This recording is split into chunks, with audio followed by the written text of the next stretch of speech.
ఇదే అంశానికి సంబంధించి మరింత సమాచారం మా క్రైమ్ కరెస్పాండెంట్ ప్రవీణ్ అందిస్తారు. ప్రవీణ్, ఇప్పటికే కేసు నమోదైనప్పటికీ చర్యలు తీసుకోకపోవడం పట్ల ముఖ్యమంత్రి రేవంత్ సీరియస్ అయినట్లు తెలుస్తా ఉంది కదా, ఏంటి అప్డేట్స్?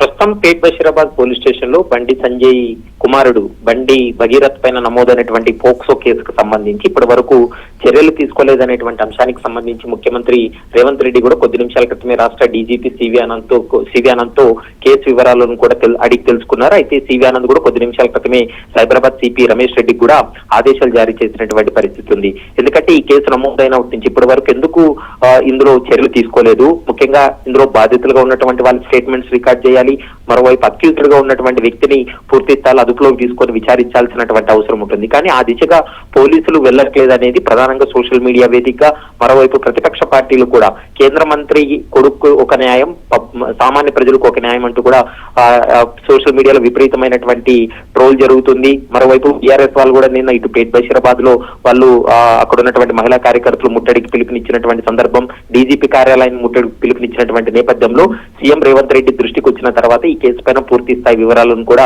డీజీపీ నుండి అడిగి తెలుసుకోవడం జరిగింది. దీంతో డీజీపీ కూడా కొద్ది నిమిషాల క్రితమే ఇటు సైబరాబాద్ సిపితో పాటు పేట్ బషీరాబాద్ పోలీసులకు స్పష్టమైనటువంటి ఆదేశాలు ఇవ్వడం జరిగింది. ఈ కేసులో ఏది నిజం ఏది అబద్ధం అనేది పూర్తి స్థాయిలో దర్యాప్తు జరిపి చట్టపరమైనటువంటి చర్యలు తీసుకోవాలి.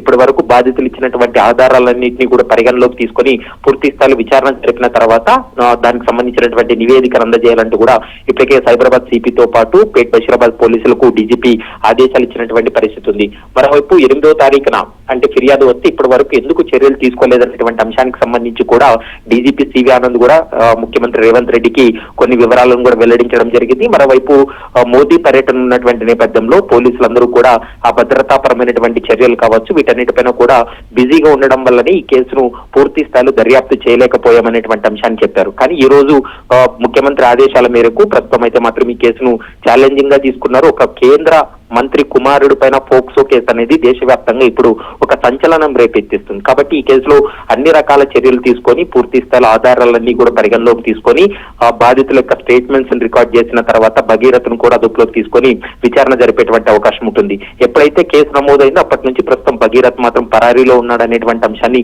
పోలీసులు చెప్తున్నారు. అతని ఫోన్ కూడా స్విచ్ ఆఫ్ ఉందనేటువంటి అంశాన్ని చెప్తున్నారు. మరి నెక్స్ట్ స్టెప్ పోలీసులు ఎలా ఉండబోతుంది అనేది మాత్రం చూడాల్సినటువంటి అవసరం ఉంటుంది. Right, thank you. Thanks for the updates.